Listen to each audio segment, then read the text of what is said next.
వాళ్ళు ఏమైనా ప్రయత్నం చేసి 100 600 కాదని అట్లా వాళ్ళు ఏమైనా ప్రయత్నం చేసి ఉండొచ్చునా? సరే మీరు చేయలేదేమో, వాళ్ళు బీఆర్ఎస్ వాళ్ళు తప్పనిసరి ఎందుకంటే వాళ్ళ కింద పడి ఎక్కడ వాళ్ళని అండ్ భవిష్యత్ ప్లాన్ వాళ్ళదే ఉండొచ్చు. ఎవరి కేసీఆర్ ఉండొచ్చు, కవిత కాకుండొచ్చు, మన రియల్ ఎస్టేట్ రాముడు ఉండకుండొచ్చు. ఇది కేసీఆర్ ప్లానే. నువ్వు అండ్ ఇది కూడా ఉండొచ్చు. వాళ్ళకి ప్రాముఖ్యత పోతుంది, ఎట్లయినా పడిపోతున్నది. వాళ్ళది ఉన్నది ఎక్కడ గింత ఉత్తర తెలంగాణ ఎంతుంది, మళ్ళా నల్గొండ ఖమ్మం ఎంతుంది. దక్షిణ తెలంగాణ అయితే లేనే లేదు. టీఆర్ఎస్ బీఆర్ఎస్ అక్కడ ఎంతున్నది. అక్కడనేమో బీజేపీ స్ట్రాంగ్ ఉన్నది. ఎక్కడ కరీంనగర్, నిర్మల్, ఆదిలాబాద్ ఇక్కడ బీజేపీ స్ట్రాంగ్ ఉంది. అక్కడ వాళ్ళకి జాలేదు, వాళ్ళు అక్కడనే స్ట్రాంగ్ ఉన్నారు. మళ్ళా ఖమ్మం ఇంకా నల్గొండలో స్ట్రాంగ్ ఉంది. అక్కడ కాంగ్రెస్ స్ట్రాంగ్ ఉంది. ఇక్కడనైతే లేనే లేరు. అయితే వాళ్ళు మెల్లగా అసలు డిసపియర్ అవుతున్నారు. అంటే నేను జైల్లో ఉన్నప్పుడే ఈ ప్లాన్ జరిగిందని అంటది ఆమె. ఆమంటే ఏమన్నా అనొచ్చా? అంతేనా? దానికి ఇంపార్టెన్స్ అది. ఆమె వాస్తవం అయితే అనుకున్నది అయితే సాధించింది. సో నిజమేనా ఆమె పార్టీ పెట్టే అవకాశాలు ఉన్నాయి అని ఏమైనా మీకు అనిపిస్తుందా? కేసీఆర్ తో విభేదించి ఆమె రాజకీయం చేస్తున్నదా? దానికి ఇంపార్టెన్స్ ఏం లేదు వాళ్ళకి. ఓన్లీ రాజకీయం. మోస్ట్ ప్రాబ్లీ ఇది కేసీఆర్ ప్లానే. ఫామ్ హౌస్ కూర్చొని పార్టీకి ప్రాముఖ్యత పోతుంది, అసలు జాగ లేకుండా పోతుంది, ప్రజల నుంచి మర్చిపోతున్నారు. ఇంపార్టెన్స్ రావాలి. రేపు లోకల్ బాడీ ఎలక్షన్స్ వీళ్ళందరూ ఏంది ఇట్లా ఉంటే అందరూ బీజేపీకో ఎవరో ఆయన ఉన్న మంద ఆ గొర్రెల మంద కొందరు బీజేపీకి పోతుండొచ్చు, కాంగ్రెస్ పోతుండొచ్చు అని ఉండండి బీజేపీ మా దగ్గరికి వస్తుంది, ఉండండి వాళ్ళ మందని కాపాడుకుంటానికి ఇవన్నీ స్టంట్లు. కాంగ్రెస్లో ఏమో వస్తున్నది, కాంగ్రెస్ మా దగ్గరకు వస్తున్నది, మందని కాపాడుకునే స్ట్రాటజీ ఇది. నెంబర్ 1. నెంబర్ 2, వీళ్ళు ఉండొచ్చు ఏంటంటే కొంతమంది ఇటువో కొంతమంది అటువో, అంటే ఫ్యామిలీ మెంబర్స్. మంది అటు పోతే మళ్ళీ వాపస్ రారు. బట్ ఫ్యామిలీ మెంబర్స్ ఇటు అటు పోతే మళ్ళీ లాస్ట్కు వాళ్ళే రీగ్రూప్ అవుతారు. నువ్వు ఎక్కడన్నా నుండి ఎక్కడి నుంచైనా గెలువు, నువ్వు ఏ పార్టీకి పోయి గెలువు, వేరే పార్టీ పెట్టి గెలువు, అవసరం ఉంటే మళ్ళీ వాళ్ళు ఒకటవుతారు. ఫ్యామిలీ అయితే విడిపోదు. సో అదంతా ట్రాషేనా? అంత డ్రామా టోటల్. ఇది కేసీఆర్ తెలిసే నడుస్తుందా? కేసీఆర్ చేపిస్తుండు అంతేనా? అంతే. కవిత ఏమో ఆమె సూట్ అయింది, మళ్ళా ప్రాముఖ్యత వచ్చింది ఇదంతా. ఓకే. సో మరి ఇప్పుడు కేసీఆర్ కి అంత అవసరం ఏముంది? ఇప్పుడు కవితని బయటికి పంపించింది కదా, బయటికి ఎక్కడ పంపిస్తుంది? ఎంత బయటికి పంపిస్తే మళ్ళీ దగ్గర తీసుకురారా? ఏమైనా సొంత బిడ్డని బయటికి పంపించి మళ్ళీ దగ్గర. ఇప్పుడు సామాజిక న్యాయం అని ఒక లెటర్ రాసింది కదా ఏకంగా కేసీఆర్. అదంతా డ్రామానేనా? అంతా డ్రామా. అండ్ మోస్ట్ ప్రాబ్లీ ఆ డ్రామా ఆమె కాదు, ఈయననే. కేసీఆర్ లెటర్ లీక్ ఎట్లయితే చెప్పు. ఆమె లీక్ చేసిద్దా, ఆమె లీక్ చేయదంటారు. కేసీఆర్ లీక్ చేసిద్దా? అంటుంది కదా దయ్యాలు చుట్టూ దయ్యాలు ఉంటాయి. అయితే దయ్యాలు ఉండి తెలిసి అట్లా టేబుల్ మీద ఇట్లా పెట్టిందా? దయ్యాలు చూడొద్దని, ఇట్లా దయ్యాలని ఇట్లా రావద్దని. సో అన్ననే టార్గెట్ చేస్తుంది కదా ఆమె, సొంత అన్ననే.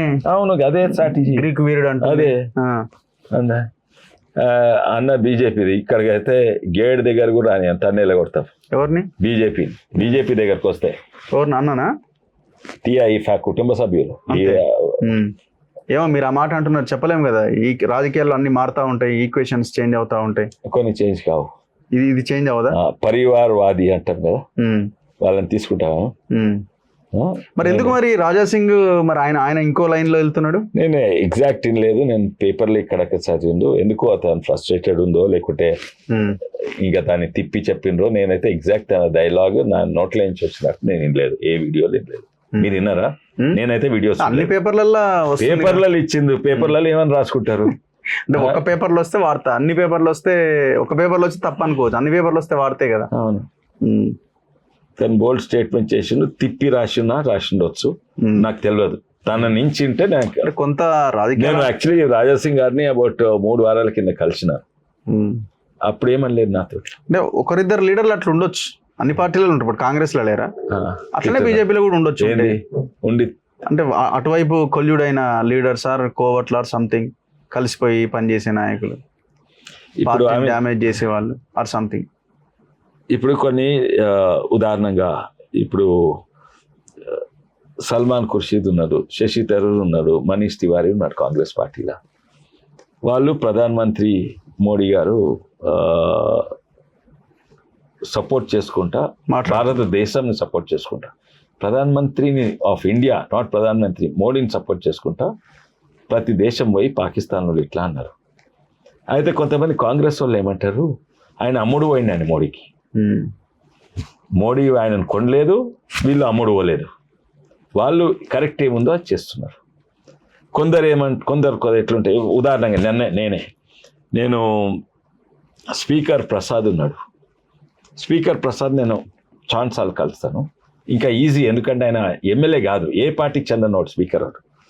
కానీ మా వికారాబాద్లో కొట్టారంటారు, విశ్వేశ్వరరెడ్డి బీజేపీకి ప్రసాద్కి ఎన్నో సంబంధాలు ఉన్నాయి.